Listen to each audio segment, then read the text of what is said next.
Golf's no different from hockey. Requires talent, self-discipline. Golf requires goofy pants and a fat ass. You should talk to my neighbor, the accountant, probably a great golfer, huge ass. How do you measure yourself with other golfers? By height. It's a very, very special honor. I'm Paula Creamer, and you're listening. Well, we're waiting.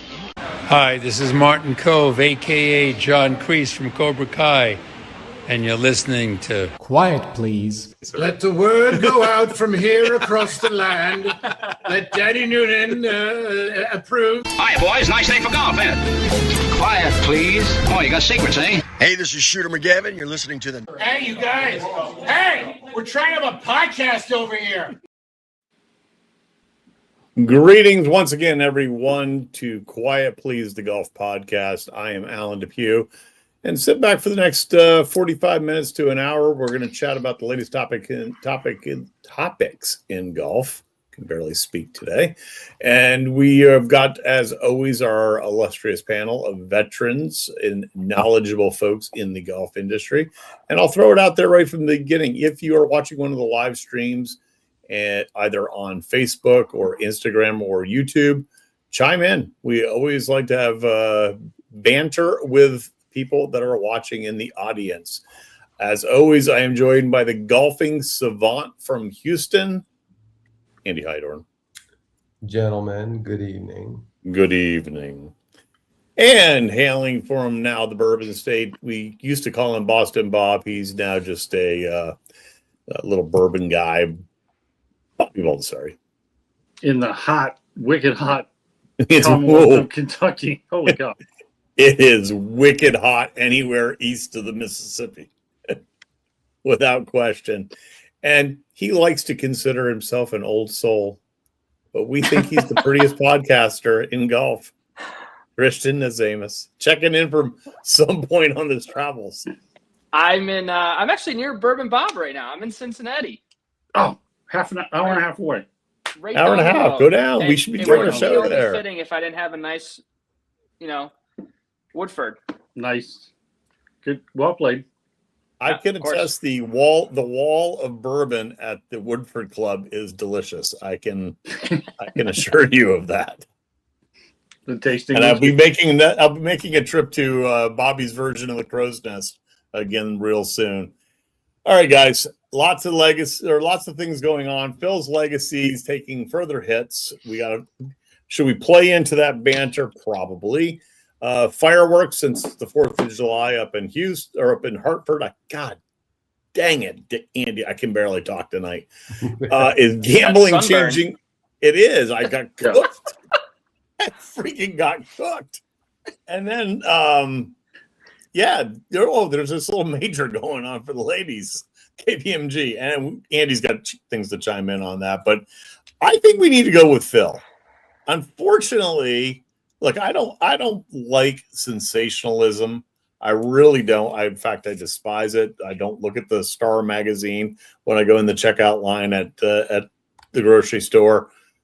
But this is gaining momentum of Phil may have been a bad dude. Andy?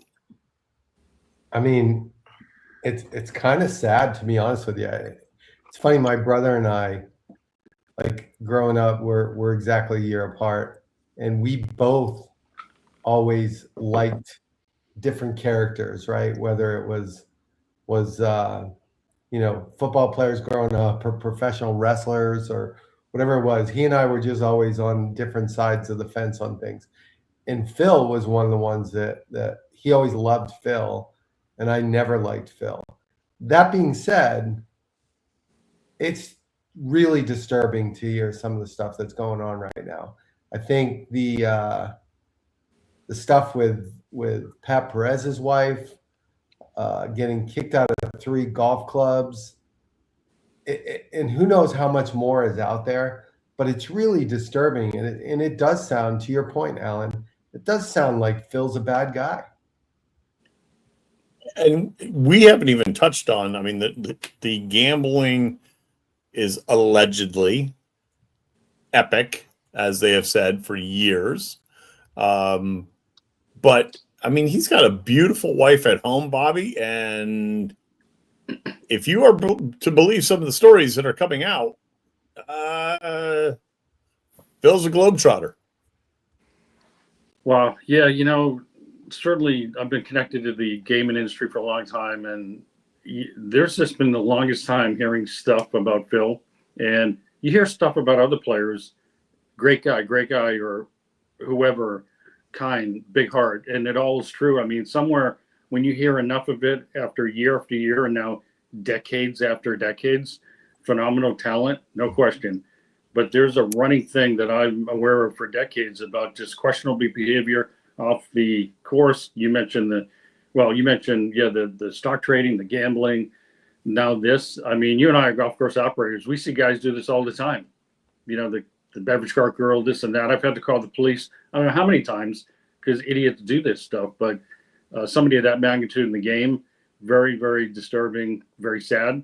And I mean, going to live was, I think, going to crush him legacy-wise. This is just, they're putting him in the ground now.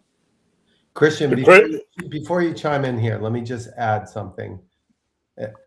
And Bobby, you just said something really interesting. It's been going on for a long time. I turned 40, which was 21 years ago, the day that the Patriots played the Eagles in the Super Bowl in 2005, I think. That day, I was at a party with a bunch of guys that I had worked with who were at Callaway, and some of them very high up in the tour department at Callaway. And that day, they were talking about Phil had an illegitimate child in Ohio or Indiana, and something to the effect of trying to hide that. And look, I don't know if that was true, but I will say that where there's smoke, there's fire, and it certainly appears at this stage of the game, with all the stuff that's coming out now, that very well might have been a true story back then. And it just seems to be one thing after another. And again, to your point, it's been going on for a long time. Yeah, Christian, I'll chime in also. So I'm gonna reference over to Scratch Golf. They have an exclusive Mickelson long history of misconduct story. If anybody wants to read it, it's actually interesting tabloid. I mean, specifically, 2015 Barclays at Liberty National, allegedly, according to Ashley Perez, by the way, a very attractive woman herself. Phil basically, hey, I'm going to leave my bedroom door open tonight. And sent her a nice picture to go with it. A full-length picture, yes. Yeah. So, Christian, any thoughts? I think when it comes to Phil, personally, I think the gambling stuff has always been a thing. I mean, I remember hearing stories of him betting Ricky Fowler $50,000 a hole at the Masters. I mean, there's so many stories about Phil. I think what he's doing and what he's done is disgusting, and I don't think you come back from that personally. I think, before all of this came out, you could argue and even say that he's a Hall of Famer. I don't consider him a Hall of Famer. You don't do this, period. I think you're a real low life if you were that mentally unwell, and I hope that he gets the help that he needs. Obviously, I don't wish ill will upon anybody, but like what he has done is absolutely and utterly disgusting. And I think him going to live, like Bobby mentioned, I think that was a part of his downfall. And I think, but this dates back probably even before live, to be honest with you. And there's nothing positive about anything that he has done. And I think it is just incredibly, it's disrespectful to the women that he's been doing this to, first and foremost, but it's just disgusting for his name as well. And again, just hope that he gets the help that he rightfully needs. I got two things. One, any one of you chime in on it. One is the fact that the PGA Tour went back only to 2022, welcoming major champions back, speaks volumes. And I also remember the line from Field of Dreams where Ray Liotta's character goes, "Well, Ty Cobb wanted to play, but we didn't like that son of a bitch when he played in real life." Right. I think that's the general gist of a lot of people out on tour. When you look at, I'm only going to talk about golf for 1 second. When you look at Phil and what he's done on the golf course, and I'm going back to Kiowa when he won the PGA, ever since he won that, name me one thing that he has done in the game of golf. Nothing. He's been irrelevant since that's happened. He dismantled the PGA Tour.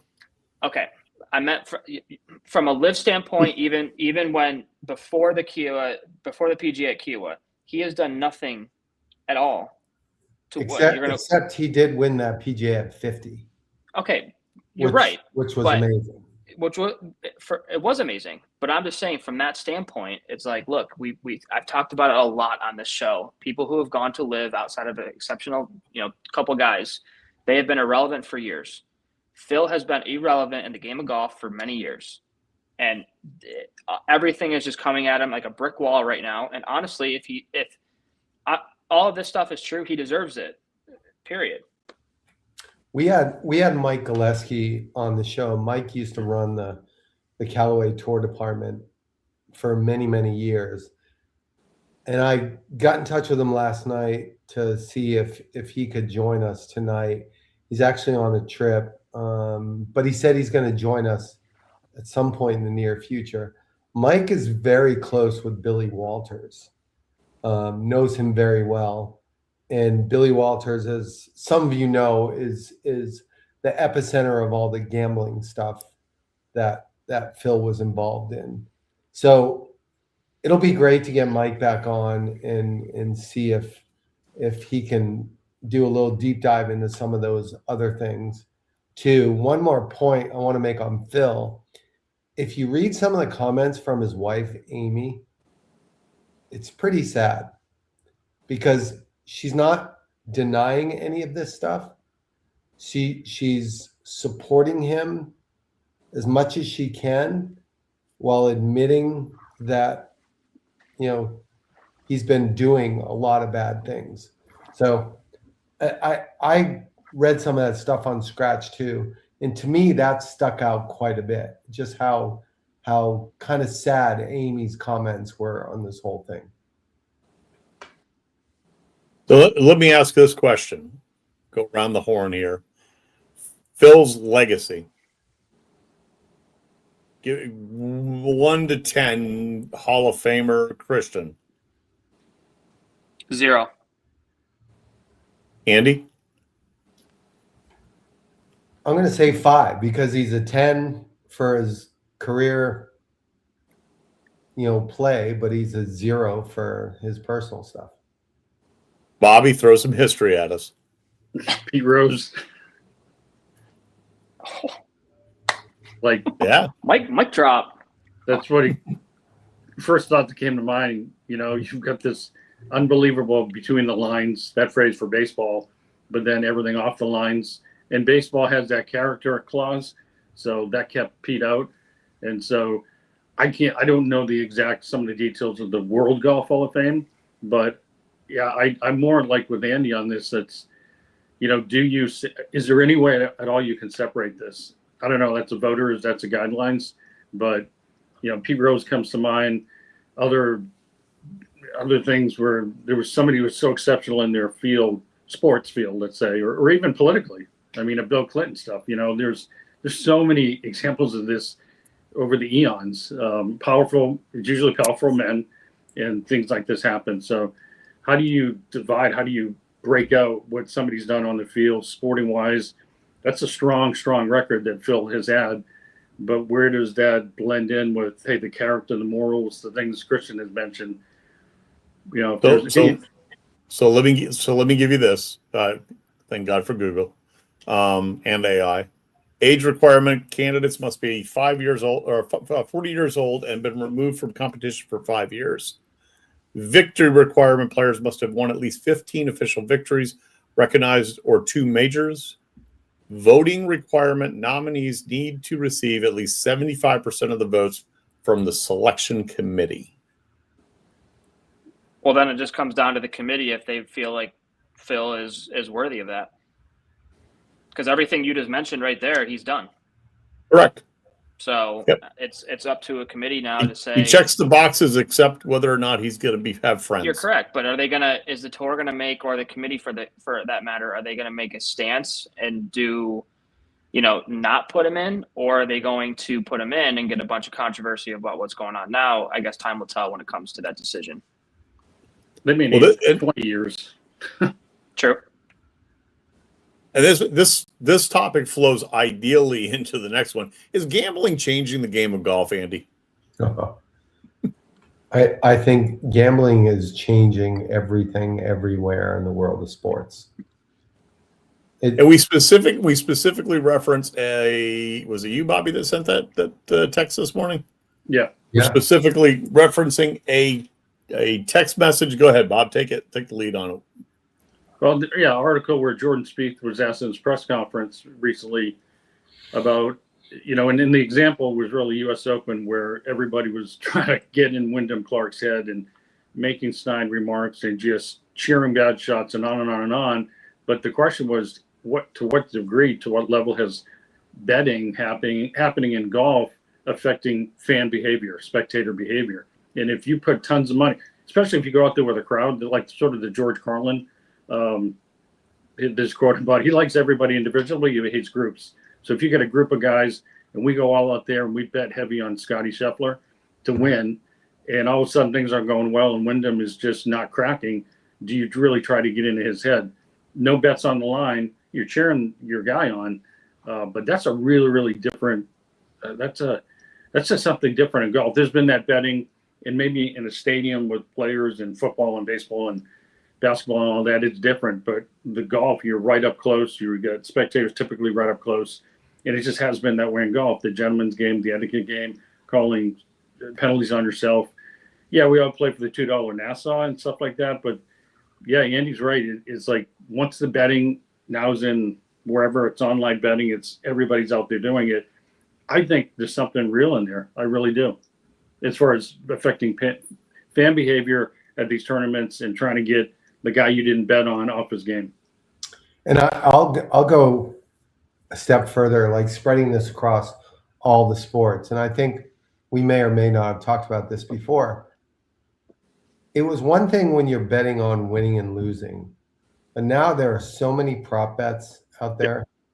How many field goal attempts in basketball, how many things that really don't have much to do with the actual outcome of the game. They're kind of random statistical things that people are betting on, and there's such a large opportunity for people now to really be corrupt and do things that aren't really on the up and up. I think when we were talking about Pete Rose a couple seconds ago, Pete Rose only ever bet on the Reds to win, right? And like him or not, at the end of the day, I don't really have a problem with that. You're betting on your team to win. If you're betting on them to lose, that's a problem.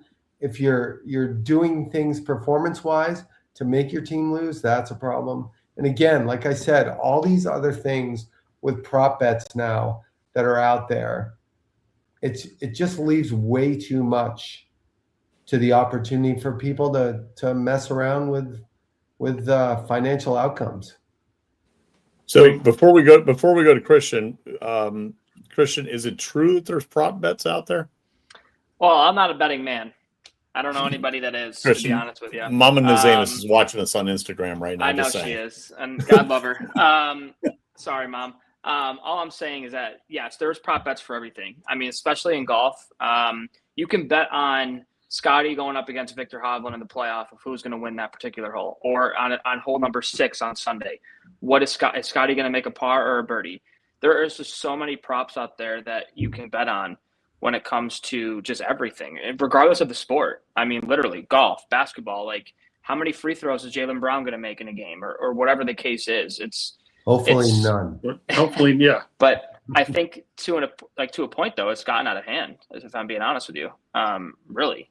And it's one thing if you're playing for $2 Nassaus, but like at the end of the day, it's like when you're looking at certain, ideas and topics or whatever the case is. Like, I think it's definitely playing a huge factor in what, like Bobby mentioned, some of the guys that are yelling on tour, the fans I'm talking about. And I think that is, you know, we can argue that all day long. I've said my piece about what fans say to the players on a normal PGA Tour event, or let alone a major. But I think when you look at the betting specifically, yeah, it's become a problem, but it's never going to go away. So, I mean, look what happens if the four of us were playing and we're playing, you know, who's got the 3-putt the snake, and after a few holes, Andy's got like 30-footer downhill, and we start tripping, Andy, snake, you know, like that happens in just foursome. Never mind. Yeah. I've got $100 that Wyndham's going to have at least one 3-putt, and it's a 15th hole, and he's got 30 feet.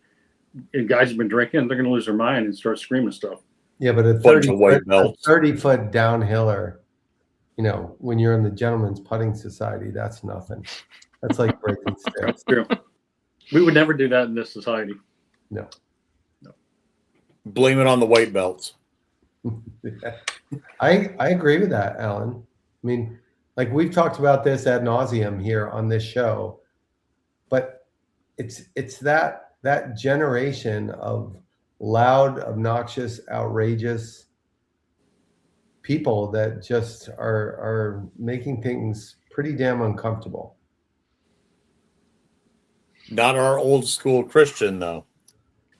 Old soul. Old soul.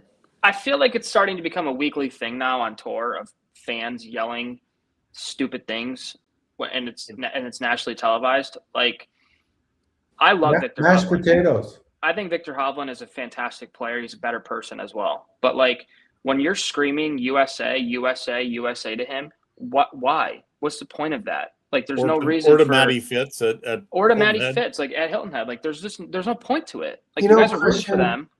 Let me tell you something. I think that's an unbelievably good point, because I get, like, tonight when the United States football team plays Bosnia, I'm going to be rooting like hell for the USA. Absolutely. But when it's one person against another, do you really need to go there with the country chants and things? No, there's no reason for it. I think it's stupid, if I'm being honest with you. I think it's ridiculous, and there's no need for it. More. All right. It's one thing, and I'll contradict myself a little bit. It's one thing if you do it in a Ryder Cup. That's a different story, or a President's Cup. You're playing country against country. That is something different, right? Or I would say, but in a normal event at a Travelers Championship in Cromwell, Connecticut, there is zero reason for fans to be screaming USA, USA, USA to try to get into Victor Hovland's head. I give so much credit to Victor for winning that tournament, first off, for having Scotty stick one in there and missing it in the playoff especially. But what he had to overcome, same goes for Wyndham Clark last week at Shinnecock, or 2 weeks ago, excuse me. Like, this is like, again, the tour has to do something about it, but I don't think they ever will, or at least enforce it. I mean, you can kick out a few people here and there, but there's hundreds of thousands of people that come to these events. And they're never going to kick anyone out for saying USA. No, you're right. I just think, no, I'm not saying kick people out for USA, but you just have, like, just for the game of golf, just grow up. There's no reason for it, in my opinion. Zero. Now, let me ask you this, you guys. Do you think that it's different to have a whole crew of people wearing Norwegian jerseys and doing the rowboat thing, and or whatever it is that they were doing? The Netherlands does the rowboat thing. Sorry, but do we? Think I think it was Norway that does the rowboat. Okay, do we think that's different? I think it's different personally, just because they're not being obnoxious about it as somebody's walking up, like as they're walking up to the green or in between shots. They did it after he won. But when you look at that as well, like, yeah, it's different circumstances. FIFA World Cup's in town, obviously. Half of these guys are Norwegian, if not all of them. They probably flew in directly from Norway. They wouldn't be here on a normal PGA Tour event to begin with.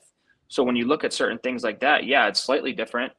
But I still think at the end of the day, when you're doing the row, like, they're only talking, I don't know how to describe it. They're only talking to Victor when it comes to that. I'm contradicting myself a little bit with that, because USA, they're probably talking to Scotty or anybody else, but I don't know. Bobby, you're going to like this. Is there any correlation that the last two situations like that are in the New York metropolitan area? It's been talked about, yes. Yes. Well, even in the Ryder Cup, that was New York, that page. So I've seen a few columnists. I've seen some chatter online about that. So hate to be stereotypical because, we do hate the Yankees baseball team. That's where I get my Red Sox, and we swept the Yankees. So stick it there. Anyways, yeah, maybe, it's a pretty intense sporting fans there. I don't know. There's something there. We throw snowballs at Santa Claus. Yes. Anyway, brain teasers. What you got? All right. Well, this week's trivia question brought to you by Andy Hydorn. Andy, would you like me to deliver it? The Q Mixer. If you'd like to, that's fine. No, you can deliver it if you like. I've got it queued up here. Nice. Well done. Well played. There we go. Well played. Okay, this is a good one, and this is this comes up every now and then in some way, shape, or form on the tour. But who are the top 5 players with the most starts and no wins on the PGA Tour? So just chew on that for a while, and we'll come back to it, right? Yep, top 5 players with the most amount of starts in their career on the PGA Tour, but have not won.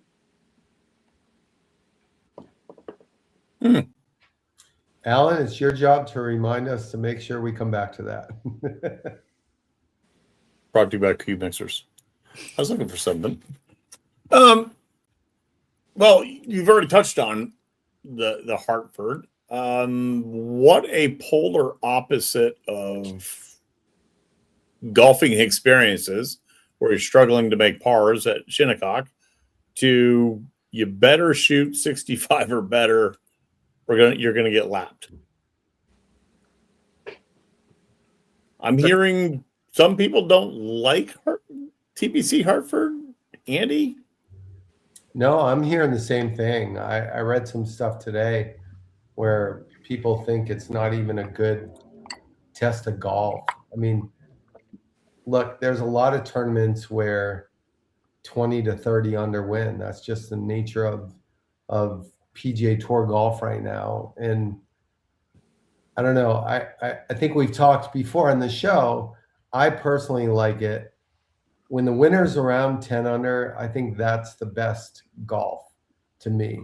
I don't like it when they're, getting pulverized to death out there. But I do like it where a couple under is a really good round of golf, and 10 under at the end of the week is a good score. To me, I like that. But they're shooting low scores at TPC River Highlands, and it just seems to give up multiple scores around 60 and sometimes below. Bobby? Yeah, I mean, if you go back and think in 1970s or so and early 80s, you had those Bob Hope Desert Classics, and you had those Western events, and in that time and place with the ball and the club and everything, and they're shooting 25, 30, 32 under, and everybody's making birdies. It's not, to me, it's not the most exciting thing. I agree with Andy. I'd rather see, me somewhere 10 to 15, 16, somewhere in there makes it a little more compelling. I've walked some of the course where the Travelers played. I haven't played it, but maybe that course is just past its time as far as the top players, and maybe that is going to get relegated down for that event. Maybe they bring Sammy Davis Jr. back as the name. I don't know. That'd be kind of a fun thing. That's what it used to be called back in the day when I think there were 6 tour events with the Bing Crosby, the Hope, the Glenn Campbell, the Sammy Davis Jr. There was a whole bunch of them. It was pretty cool. The Danny Thomas. Danny Thomas, yep. Bonus Boston Bob teaser there, folks. Yeah, we just threw that one in on the go. Yeah, it's like coming over the boards, fly, changing on the fly.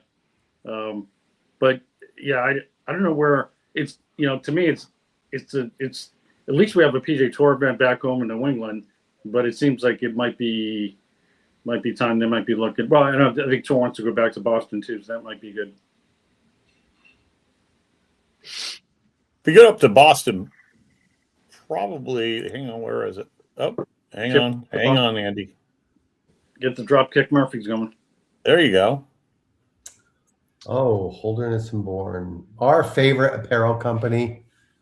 We are proud and happy to be sponsored by our friends at Holderness and Bourne. It's some of the best stuff out there. Great fit, great cut, great fabrics, and some of the nicest styles you'll see in your pro shop. You know who should have been wearing Holderness and Bourne? Victor Hovland. Did not like his apparel. He wears some funky stuff. And as an aside, over the years, if you look at old video of Nicholas, Jack, at times Jack wore some pretty crazy stuff. But you look at Arnie and Hogan, like they always had like a really cool look. Jack would wear some pretty funky stuff himself. That's just yellow. Jack's big deal was yellow. He was very big on yellow. Yes. But I've seen a couple of videos lately, and like, yeah, he had this kind of crazy shirt on. I don't know. I could see Christian like go with the whole Jason Day look. Yeah. Pants are gonna be a little too baggy for me. No offense. I like my stuff skin tight on my body. I heard that MC Hammer in it. All right. Pleats are coming back. I heard pleats are coming back. So if you saved your pleats, you know what? They are 100% showing up everywhere now. Like if you look at all the top players now, they're wearing pleated pants again. Not all the time, but they're wearing pleated pants again, which is it's kind of bizarre because pleats have been out for quite a while. Yep. I'm old school, but I'm not that old school yet. I mean, I'm a slim fit, cadet small golf shirt kind of guy. So I'm a jogger kind of guy too sometimes when it's a little chilly out. That's just me. I won't tell you what I wear. Omar the tent maker. All right. Saved it to the last, but not on purpose, just to give it its due. The KPMG LPG, a lot of acronyms there, Andy. Major Championship. The ladies shined at Hazeltine. Lay it on us. You were watching. You were running point on this one for us. Yeah. So again, and I don't want to be critical of the women's game. That's not, and maybe my comment is more based in the fact that I don't watch enough of it. But it sure seems to me that every time they have a really important tournament, as we had last week in the KPMG major, it just seems like there's some really random people that show up on the leaderboards. People that you're not really familiar with. And I don't know why the women's game produces that. I just think it's a really interesting dynamic. Nelly failed to get her third major in a row, correct? And I guess she had some trouble on the greens. The girl on day one shot 9 under at Hazeltine, which was unbelievable, and she ended up not winning. So, you know, it's good. It's good in the sense that they're making a lot of money. This was the biggest purse ever for ladies golf this past week at the KPMG. And the year before the KPMG was the biggest. The year before that was the biggest. So KPMG is putting their money where their mouth is and really supporting women's golf in a way that nobody else is. But that being said, it was a somewhat interesting event that was won by, you know, Heiran Rue. So household name, but. So, Andy, see, to your point, they had their version of a Michael Block, although it wasn't elite at the top of the leaderboard. But Nicole Fleece, shout out to her. Assistant golf professional from Countryside Country Club in Clearwater, makes the cut. First LPGA club professional since 2019 to make the cut. And you're right. It does. It seems like there is more surprises in the LPGA ranks that pop up on a leaderboard. Which I think it's great. Which is great. Yeah. I think it's awesome, and I think to me, I've always said it. I love, especially, and I didn't get a chance to watch the KPMG, but I will say, historically speaking, I've always said this: if you are an up and coming golfer, I've always enjoyed watching the LPGA from a standpoint of just the swings itself. And what I'm saying about that is like when I watch Rory on TV, for example, and he is just out swinging his golf shoes at times because he can do it. When you watch a lot of these women golfers on TV, whether it's Nelly Korda or Brooke Henderson, whoever it is, right? Their tempo is unmatched, especially if you are, and Bobby, correct me if I'm wrong, but like if you are a young and up and coming golfer, I have always said to people that I talk to or I'm close with is watch an LPGA Tour event on a weekly basis for a few weeks and watch a lot of these women play golf. Their swings are unbelievable because they stay true to their swing and they do not go after it like some of the men on tour on the PGA. That was always my thing growing up, and that's a big reason why I don't swing out of my shoes today when I play golf. Welcome to the 1980s PGA Tour. Yep. I mean, that's the way guys used to swing a golf club. They used to the best swings on tour were the ones that had the best rhythm and tempo. Those are the ones, the Fred Couples, the Gene Littlers, the Tom Elkington, Steve Elkington. Those were the swings that everybody admired. And it wasn't because they were powerful. It's because they were rhythmic and had great tempo and rhythm. So, yeah, you make a really good point. But I will say this. I think that the ladies swing that way because the LPGA Tour allows them to do it, meaning they're not setting these courses up very long. They're not setting them up so that only bombers can shoot good scores. I think they're allowing the women's game to be representative of that good rhythm, good tempo, good looking golf swing. I do get so many guys that come in the golf shop over the years and will say they appreciate watching the LPGA and the LPGA players because they play the course and these golfers can relate to it, where the tour players are cutting corners, hitting a 3-something. They can't relate to that. They can't relate to a pitching wedge going 190, but they can relate to the tempo, the swinging within yourself, the course strategy, hitting shots that the women bring. Although I will admit, because I was 5 feet away, Dame Laura Davies, when she comes to the Woodford Club for the LPGA Legends Woodford Invitational that we run, she still rips at it. And I have video of her, and she still rips at it. Amazing power. But yeah, overall, it's still that's a really good point, Andy, as far as like the 80s, 70s, or historically a lot of the PGA Tour players. That was a different era, different body types, different everything. And you really could tell, even to this day, though, it's unique about golf. You can tell everybody swing pretty much from the end of the range. Yeah, you can. So, Bobby, you mentioned, wrong button. There we go. You play the golf course. So let's talk about this. Another example of the elevation of the ladies' game. They're at Hazeltine next year, Congressional 2028 at Bethpage. I don't know where 29 to 30. It's not up on the list, but guess where they're going after that? The Woodford Club. No.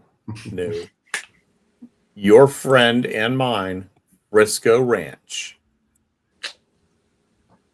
Good luck. Fields Ranch, Frisco, Texas.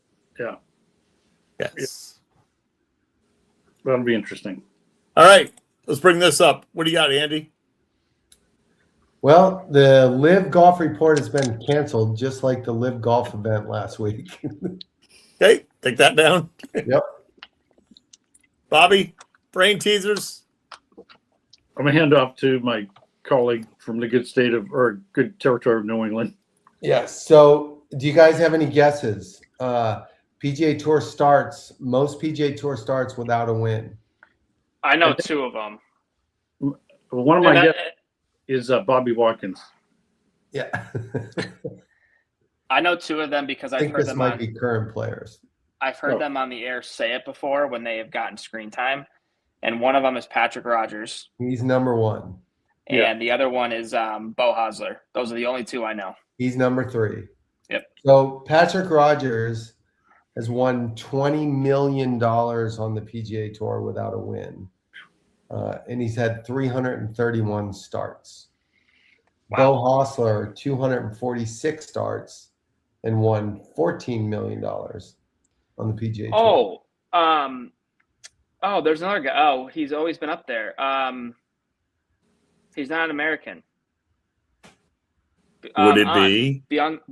Ben something on. Briney Barrett. Wow, that's the name. BH on?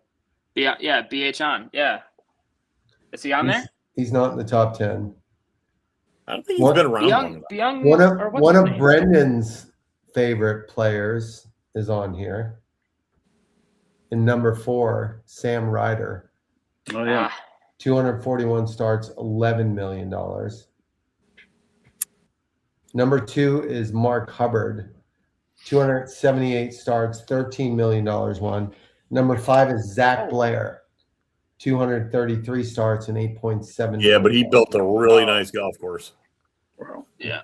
That wasn't who I was going to guess. I was going to guess Denny McCarthy. Denny McCarthy's number 6. Ooh.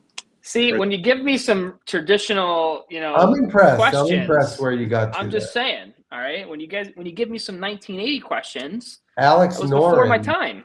Alex Noren's number 8, and he's won $20 million. And well, before Tommy Fleetwood won, he would be on that list right now too. I mean, before, yeah. So like, you can make a very good life if Henrik you don't win. Norlander and Doug Gim round out the top 10. Doug Gim, yeah. That's a good one. I want to know how many guys are going back to the DP tour. That's my question. That's what I want to know. I don't know that anyone here can help you answer that. I will find that out in a couple of years when they change the schedule. I know you're not going to the DP tour with that shoulder turn, Alan. I can't go anywhere. Oh, I didn't even know you were hurt. Oh man. Yeah, that's gonna hurt my swing. That's a red card. That's a red card right there. On the DL, he's day to day. Yeah. All right, 18th green. Let's get. Oh no, wait. I know Andy had one of these. I was waiting for this one. Quickly, my don't be that guy this week is Rocco Media has a show on the PGA Tour Network, Sirius, and he was crying like a baby the other night about Michael Block getting attention for playing at the Dick's Sporting Goods Open last week in New York.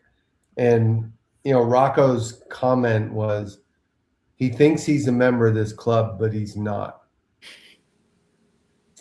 And I would venture to say that there's more people interested in Michael Block than there are in Rocco Media. So what a baby ass take on this whole thing.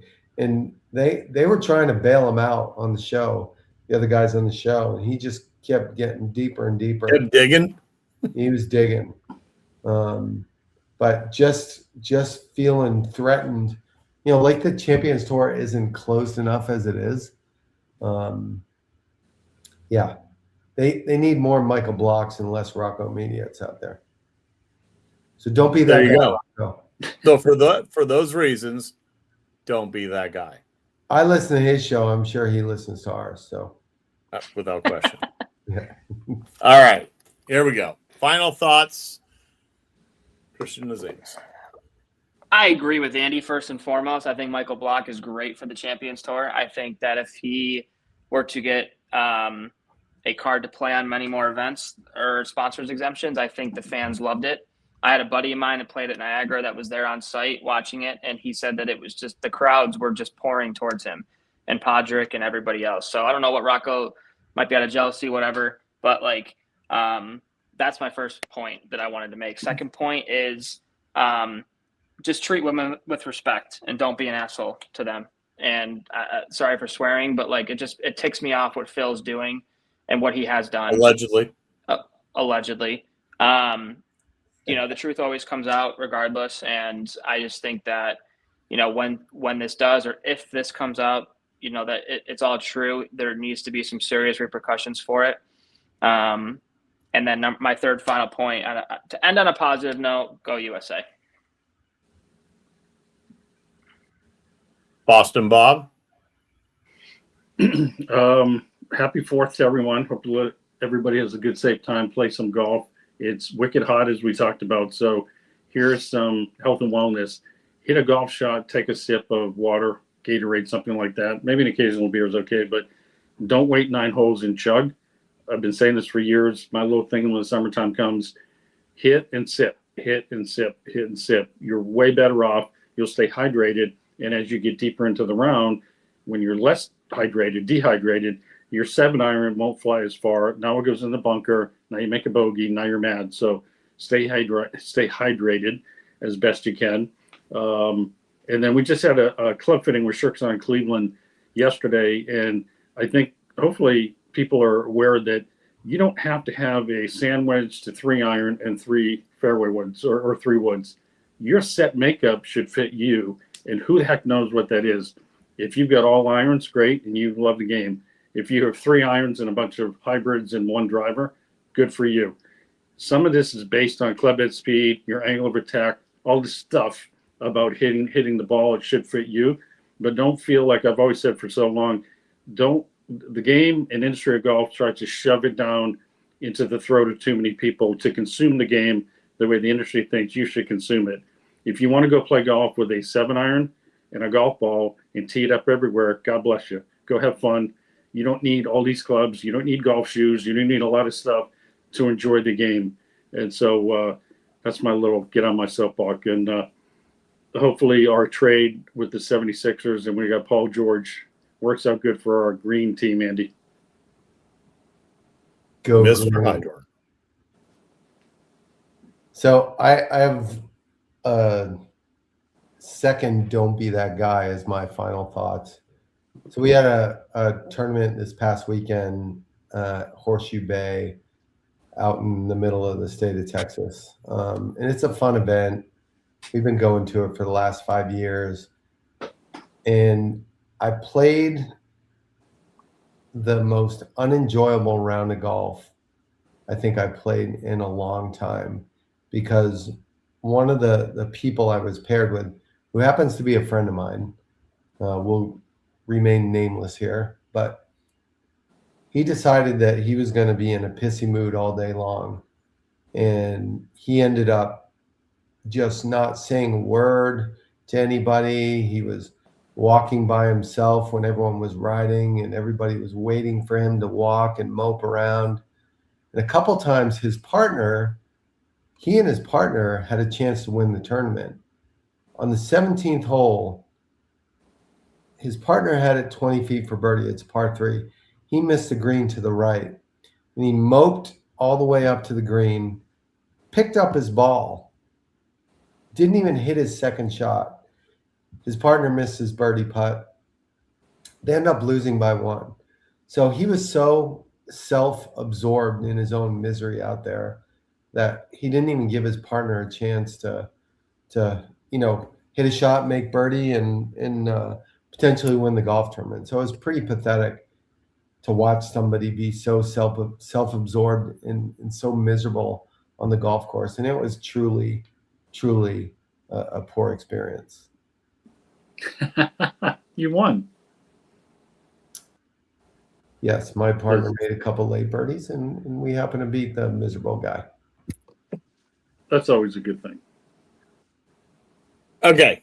I'm going to conclude mine with a public service announcement and then another public service announcement. One is, if you're watching the live stream, always wear a hat when you go out on a really hot day because you can get baked.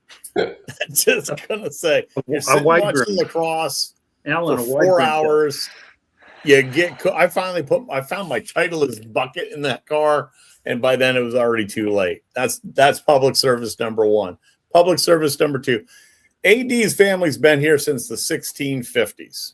We've seen America from the beginning days all the way through.